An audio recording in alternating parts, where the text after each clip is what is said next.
How to upload a PDF on Google Classroom. Hello guys, this is Atticus and welcome back to another tutorial video.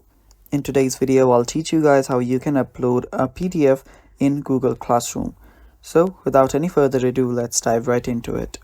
The first step here is open up your Google Classroom and then head over to any class that you want.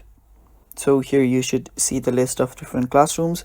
So just head over to one, and then if you want to upload a PDF, you can simply tap on announce something. If you are a student, you will get an option to share with your class, so simply tap on that, and now you can select a different options right here. I'll just tap on add attachment.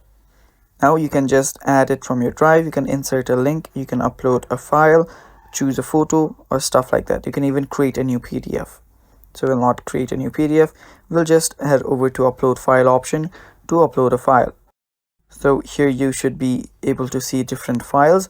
So just choose a PDF and then tap on open option and it will attach it to your document. Now this is actually a doc file, not a PDF, so you can just choose a PDF file and then just type in a message. So I'll just type in a message and tap on post. And that's basically how you upload a PDF on Google Classroom. Thanks for watching guys, that is all for today's video. Stay tuned for more and bye bye.